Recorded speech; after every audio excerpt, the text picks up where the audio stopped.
costarica.com, la firma legal de prestigio. El derecho discutido como nunca antes. Bufete de Costa Rica, el podcast.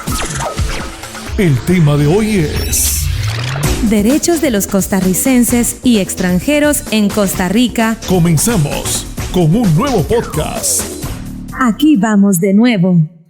¿Qué tal, ticos y ticas? ¿Cómo les va? ¿Están listos para otro episodio de Bufete de Costa Rica? Hoy nos sumergimos en un tema tan complejo como crucial: los derechos de los costarricenses y extranjeros en Costa Rica. Y antes de entrar en materia, queremos dedicar un momento al licenciado Larry Hans Arroyo Vargas, cuya doctrina es la inspiración y el eje de esta discusión. Su profundo análisis nos servirá de guía. Para desentrañar este nudo jurídico y social, me acompañan tres voces indispensables. Con nosotros está Eva, nuestra conciencia humana, siempre atenta al impacto de la ley en la vida de las personas. Un gusto estar aquí, Flor, para hablar de un tema que toca la fibra de nuestra convivencia. También nos acompaña Henry, nuestro crítico social, quien siempre nos empuja a ver más allá de la norma y a cuestionar las estructuras del sistema. Gracias, Flor. Listo para examinar las bases, a menudo invisibles, de nuestra democracia. Y para darnos la perspectiva desde dentro del aparato estatal, contamos con Leonardo, el hombre del sistema, que nos anclará en la realidad de la normativa y los procedimientos. Un placer, Flor.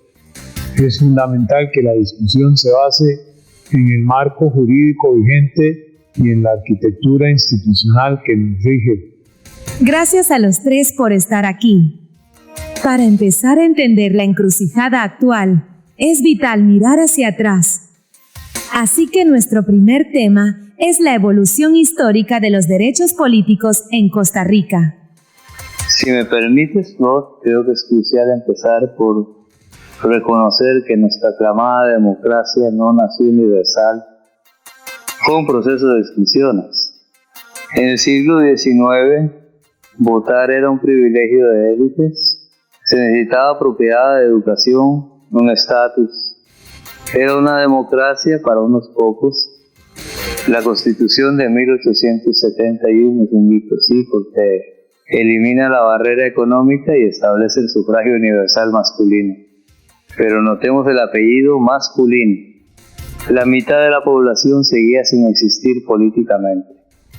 Nuestra historia es una de expansión gradual, pero cada paso se dio luchando contra una exclusión preexistente. Es un análisis válido, Henry, pero tiende a minimizar la genialidad institucional que vino después.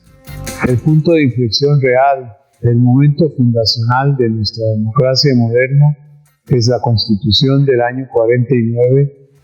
No es solo que se concede el voto a la mujer, lo cual es monumental, es que se crea una arquitectura para proteger ese voto. La creación del Tribunal Supremo de Elecciones como un cuarto poder de la República autónomo e independiente fue un acto de visión extraordinaria. Los constituyentes del 49 entendieron que la democracia no solo se decreta, se blinda. Y ese blindaje institucional es el que ha garantizado nuestra paz social y la pureza de nuestros procesos electorales por más de 70 años. Nadie niega la importancia de esa arquitectura, Leonardo. Fue un salto cuántico para el país. Pero creo que debemos analizar el espíritu de 1949, no solo su letra. El espíritu de esa Constitución fue de inclusión, de ampliar el círculo de la ciudadanía para incluir a las mujeres. La pregunta que debemos hacernos hoy es si estamos honrando ese espíritu inclusivo al mantener a raya a una nueva población, los residentes permanentes. Además, no podemos olvidar el contexto global. La Constitución del 49 nace casi al mismo tiempo que la Declaración Universal de Derechos Humanos. El mundo estaba redefiniendo quién era sujeto de derechos. ¿Podemos realmente aislarnos de esa conversación global y quedarnos anclados únicamente en la interpretación de 1949? Eva toca un punto central. Esa conversación global se formalizó en instrumentos que Costa Rica no solo firmó, sino que integró a su sistema jurídico con rango superior a la ley, como la Convención Americana sobre Derechos Humanos. Siendo así, aquí yace la gran paradoja. El artículo 23 de la Convención permite regular los derechos políticos con base en la nacionalidad, la residencia, la edad, etc. Es decir, le da una base legal a la restricción. Pero al mismo tiempo todo el tratado está impregnado de los principios de igualdad y no discriminación. Entonces, el sistema nos presenta una tensión. Tenemos el permiso legal para excluir, pero también el mandato moral y jurídico para incluir. Y Costa Rica ha optado hasta ahora por aferrarse al permiso para excluir, ignorando el impulso hacia la inclusión. Yo no lo llamaría ignorar, Henry. Lo llamaría prudencia y respeto a la soberanía y a la especialidad de la materia. La Sala Constitucional ha sido clara en la jerarquía de las normas, pero el artículo 102 de la Constitución es igualmente claro: la competencia exclusiva para interpretar las disposiciones constitucionales y legales en materia electoral le corresponde al Tribunal Supremo de Elecciones. El TC ha sido consistente en su interpretación de que la participación en elecciones es un asunto político reservado para nacionales. No se trata de una decisión arbitraria, sino del ejercicio de una competencia constitucional expresa. Los instrumentos internacionales son un marco de referencia, pero la aplicación específica y la interpretación autorizada recaen en el órgano que la propia Constitución designó para esa delicada función. Es una cuestión de orden y competencia. Pero, Leonardo, esa competencia exclusiva no puede ser un cheque en blanco para la inmovilidad. Una institución, por más autónoma que sea, no opera en un vacío. Interpretar la norma también implica adaptarla a la evolución social. Aferrarse a una lectura de 1949 como si fuera un dogma sagrado es confundir consistencia con rigidez. El sistema que usted defiende, con su orden y competencia, corre el riesgo de volverse un sistema anacrónico que protege una idea de Costa Rica que ya no existe. Exacto, Henry. Y esa rigidez tiene un costo humano. La prudencia que menciona Leonardo se traduce en la vida real como exclusión. Es decirle a una persona que ha echado raíces, que paga sus impuestos y que contribuye a la comunidad durante 10, 15 o 20 años, que su voz simplemente no importa en las decisiones que definen su vida diaria. La arquitectura institucional, por perfecta que sea en el papel, falla si su resultado final es una fractura en el tejido social, si crea una categoría de residentes permanentes, que son parte de la comunidad para las obligaciones, pero no para los derechos. Entiendo sus puntos, pero están pidiéndole al Tribunal Supremo de Elecciones que haga algo que no le corresponde, una reforma constitucional de facto. El TC es el guardián de la pureza del sufragio, no un motor de cambio social. Su mandato es aplicar la Constitución, y la Constitución es explícita al vincular los derechos políticos a la nacionalidad. El Tribunal ha modernizado el sistema de formas impresionantes, la transmisión digital de resultados, el atlas electoral, la identificación biométrica. La institución evoluciona, pero cambiar la definición de quién es el soberano, quién puede votar, eso es un asunto que le compete al Poder Constituyente, no a un órgano intérprete, por más especializado que sea. Y ahí está el nudo gordiano de toda esta discusión. Todo el argumento de Leonardo, toda la jurisprudencia del TSE se sostiene sobre una premisa fundamental. la conexión indisoluble entre la nacionalidad y la ciudadanía política. Estamos debatiendo las consecuencias de una definición sin haber analizado la definición misma que nuestra Constitución establece para los costarricenses. Henry, has puesto el dedo en la llaga. Hablemos entonces de esos fundamentos. ¿Qué dice exactamente nuestra Constitución sobre quién es ciudadano y qué implica serlo? La claridad constitucional en este punto es meridiana. El artículo 90 es la piedra angular. La ciudadanía es el conjunto de derechos y deberes políticos que corresponde a los costarricenses mayores de 18 años. No hay ambigüedad, la norma crea un vínculo directo, exclusivo e indisoluble entre la nacionalidad costarricense y la titularidad de los derechos políticos. Ser costarricense es la única puerta de entrada a la ciudadanía política. Y el sistema es tan protector de esta figura que incluso las causales para suspenderla son extremadamente restrictivas. Una intervención judicial o una sentencia penal que así lo disponga. Es un círculo cerrado y bien definido, diseñado para proteger la soberanía que emana del pueblo, y el pueblo constitucionalmente son los costarricenses. Es una descripción legalmente impecable, Leonardo, pero conceptualmente es una fotografía de un mundo que ya no existe. Esa conexión indisoluble entre nacionalidad y ciudadanía es un constructo, una decisión política de una época, no una verdad universal. La realidad social hoy nos presenta otro criterio igual de poderoso: la residencia del arraigo, la contribución diaria a una comunidad. El artículo 93 califica el sufragio como una función cívica primordial y obligatoria. Pensemos en esa contradicción: para un grupo es una obligación cívica fundamental, para otro que vive en la casa de al lado y paga los mismos impuestos es una imposibilidad absoluta.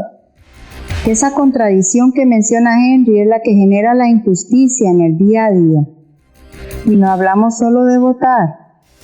El artículo 98 consagra el derecho a agruparse en partidos políticos, a ser elegido. Es todo el ecosistema de la participación democrática. La Constitución le dice al ciudadano costarricense que este es tu espacio, participa, es tu deber, pero al residente extranjero le dice que este espacio te está vedado. Y la jurisprudencia, como en el famoso caso de la reelección presidencial, ha sido increíblemente garantista y expansiva, pero siempre hacia adentro, protegiendo y ampliando los derechos del que ya es ciudadano, como el derecho fundamental a ser elegido.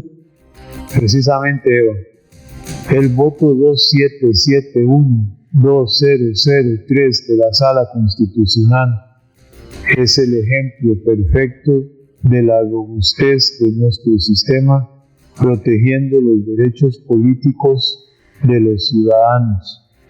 La Sala no creó un derecho nuevo, sino que restauró uno que consideró esencial al concepto de ciudadanía costarricense. Eso refuerza mi punto: el sistema evoluciona, pero siempre con el ciudadano como eje y beneficiario. El marco es claro. Hemos definido exhaustivamente quiénes tienen derechos políticos, pero lo que quizás no hemos analizado con la misma profundidad es qué implica exactamente esa prohibición categórica a los que están fuera de ese círculo. Excelente punto, Leonardo.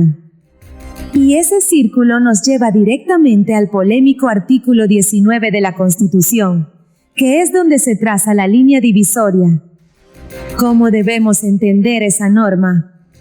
El artículo 19 es un ejemplo de equilibrio jurídico. Comienza con una formulación aparentemente generosa y universal. Los extranjeros tienen los mismos deberes y derechos individuales y sociales que los costarricenses.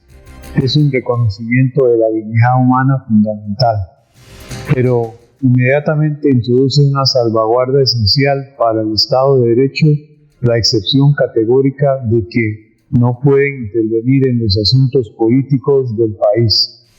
No es una norma discriminatoria en su esencia, es una norma protectora de la soberanía. Distingue claramente entre los derechos de la persona, que son universales, y los derechos del ciudadano, que por definición están ligados a la nacionalidad. El diablo, como siempre, está en los detalles, Leonardo. Y el detalle aquí es un vacío inmenso.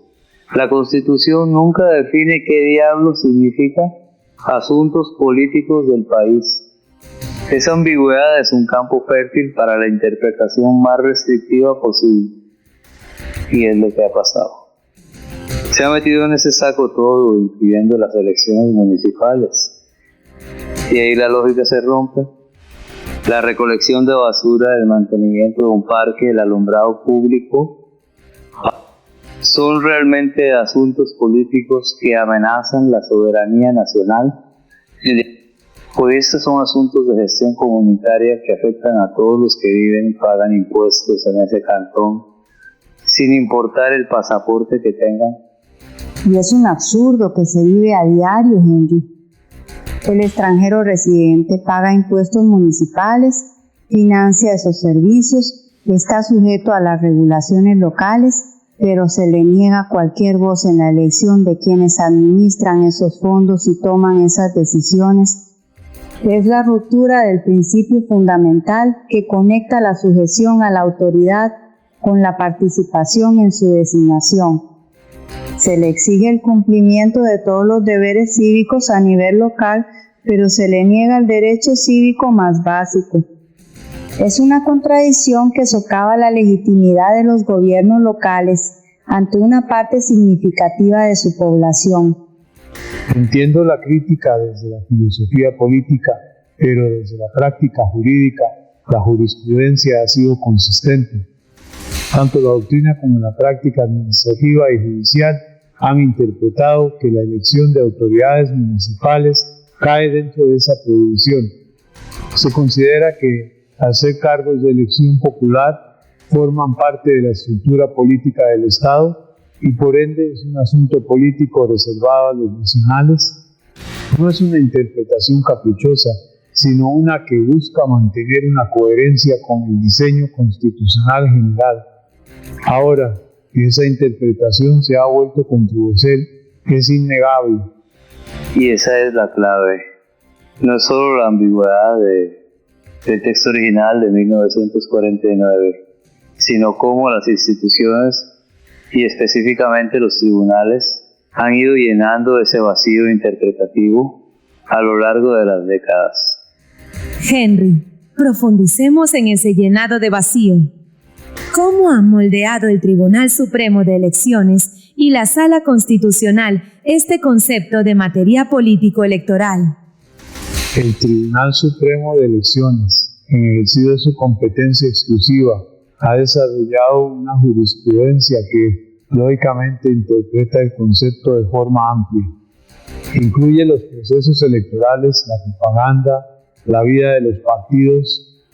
Es una interpretación protectora diseñada para blindar el núcleo de nuestra democracia de cualquier interferencia no nacional. Su rol es ser el guardián de la pureza electoral y ha sido notablemente consistente en esa misión. Pero ese guardián a veces choca con el guardián de los derechos fundamentales, que es la Sala Constitucional, y ahí vemos las grietas del sistema. Pensemos en el caso del requisito de arraigo para candidatos municipales. El TCE tenía una interpretación estricta: si no tenías 2 años inscrito en el padrón del cantón, no podías ser candidato. Punto. Pero la Sala Constitucional, con el voto 681820002, dijo: en un momento, el arraigo se puede demostrar de otras formas. Flexibilizó la norma en favor del derecho fundamental a la participación. Vemos una tensión clara entre un órgano técnico electoral y un órgano garantista de derechos. Y ese caso es un ejemplo maravilloso de cómo la justicia puede ser sensible a la realidad. Reconoció que un joven que recién cumple la edad para votar, pero que ha vivido toda su vida en un lugar, tiene arraigo. La Sala aplicó el principio de interpretación favorable a la democracia. Privilegió la participación sobre el formalismo. La pregunta que me surge es, ¿por qué esa misma sensibilidad, ese mismo principio pro participación, parece detenerse en seco en la frontera de la nacionalidad? Porque son dos debates distintos. En el caso del arraigo, la Sala estaba modulando un requisito para un ciudadano costarricense, garantizando su derecho a ser elegido. No estaba cuestionando la prohibición del artículo 19. El sistema es capaz de autocorregirse y ser flexible para quienes están dentro del pacto cívico. La jurisprudencia, incluso en sus momentos más progresistas, como la anulación de la prohibición de la reelección, ha reafirmado el carácter fundamental de los derechos políticos para los costarricenses. La estructura fundamental no se ha tocado. Exacto, la estructura no se ha tocado. Y eso nos lleva a preguntarnos si nuestra interpretación, esa estructura que consideramos tan sólida e inamovible, es la única posible. O es que Costa Rica se ha convertido en una isla jurídica, en un continente que avanza en otra dirección. Henry, pintas un panorama de Costa Rica como una excepción. Hablemos de esa otra dirección.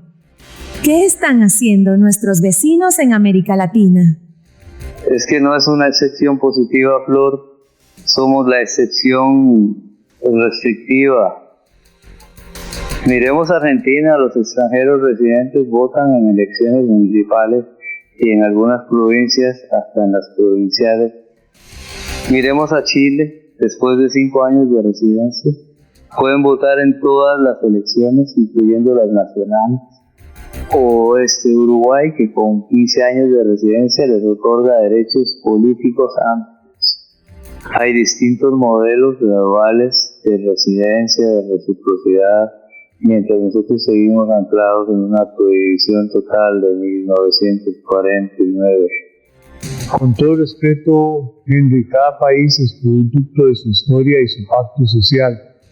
Importar modelos legislativos sin un análisis profundo de nuestro propio contexto es una receta para la inestabilidad. Nuestra solidez democrática, reconocida mundialmente, se basa en la claridad de nuestras reglas. No podemos arriesgar esa estabilidad por emular tendencias. Además, muchos de esos modelos, como los de reciprocidad, dependen de acuerdos políticos volátiles, no de principios jurídicos sólidos. Leonardo habla de riesgo, pero la evidencia regional sugiere que el verdadero riesgo es la exclusión. La elección de Argentina, Chile o Uruguay no es solo legal, es social. Han demostrado que la participación de extranjeros en elecciones locales no erosiona la soberanía nacional. Al contrario, fortalece la legitimidad democrática, fomenta la cohesión social y crea comunidades más integradas. La experiencia de nuestros vecinos demuestra que los temores sobre la soberanía son, en la práctica local, infundados. Eva da en el clavo. Y esa lección no se limita a nuestro continente. Lo que vemos en América Latina es, en realidad, un reflejo de una conversación mucho más grande que está ocurriendo en todo el mundo. Henry, llévanos a esa conversación global. ¿Qué ejemplos vemos más allá de nuestras fronteras? El modelo más ambicioso es, sin duda, la Unión Europea. Han creado una ciudadanía supranacional que desacopla la participación local de la soberanía nacional. Un ciudadano italiano que reside en Lisboa puede votar en las elecciones municipales portuguesas. Es un cambio de paradigma. Y si eso parece lejano, miremos a Nueva Zelanda, que extiende el derecho al voto en elecciones nacionales a residentes permanentes. La tendencia es clara. El mundo avanza hacia una comprensión de la ciudadanía que valora la residencia y la contribución por encima del origen nacional formal. Henry, con todo respeto, esos ejemplos son intelectualmente interesantes pero inaplicables en nuestra realidad. La Unión Europea es un proyecto de integración política y económica sin parangón, producto de una historia y unas sesiones de soberanía que Costa Rica nunca ha contemplado. Y Nueva Zelanda es una nación con una historia de inmigración radicalmente distinta a la nuestra. No podemos simplemente tomar un modelo de estantería y pretender que encajará en nuestro andamiaje constitucional, que ha probado ser exitoso y estable por más de 70 años. Sería una imprudencia. Pero no se trata de importar modelos, Leonardo, se trata de importar principios. El principio subyacente en todas estas experiencias es el mismo. La inclusión fortalece la democracia. La tendencia global es reconocer que la participación política no es solo un derecho de nacimiento, sino un pilar para la cohesión social en sociedades diversas. Ignorar esta tendencia no nos hace prudentes, nos aísla y nos arriesga a que nuestra democracia se vuelva menos representativa de la sociedad que realmente existe en nuestro territorio. Y ese es el fondo del asunto. Al final, todo nos regresa al mismo punto. Nuestra historia democrática es una narrativa de inclusión progresiva. Superamos el sufragio censitario, luego el de género. Cada etapa fue una adaptación a una nueva realidad social. La pregunta que queda flotando sobre toda esta conversación es si la realidad actual de una Costa Rica globalizada y diversa es simplemente la próxima frontera que nuestra democracia debe cruzar para ser fiel a su propio legado evolutivo.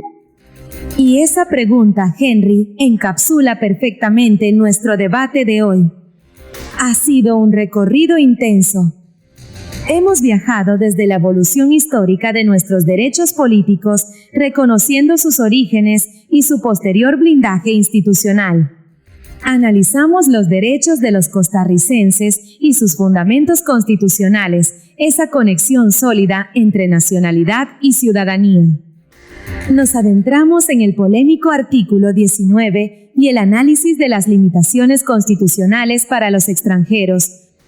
Vimos cómo la materia político-electoral ha sido moldeada por la jurisprudencia y sus desarrollos interpretativos, y finalmente ampliamos la mirada con el análisis comparativo regional y las tendencias globales en participación inclusiva.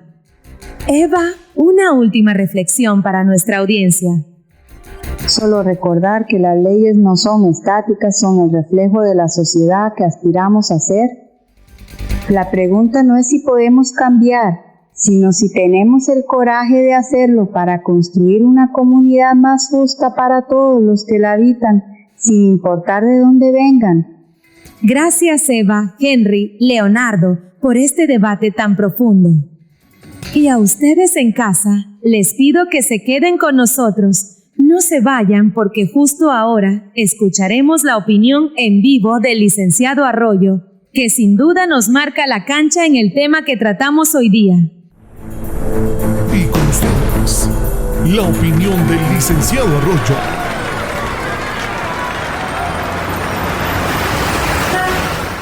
El análisis del marco jurídico costarricense revela una distinción clara y necesaria entre los derechos que emanan de la ciudadanía y aquellos que corresponden a la simple residencia.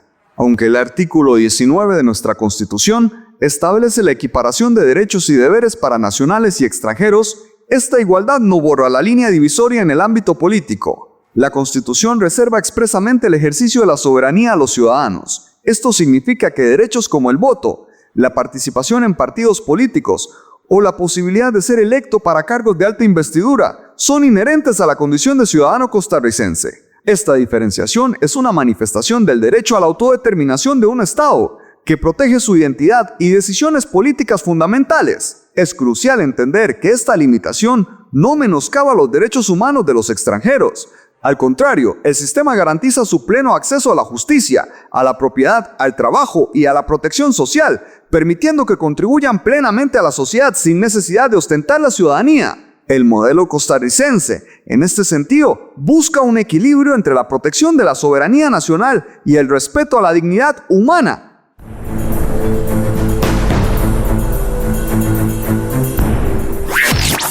Esto Ha sido todo por hoy.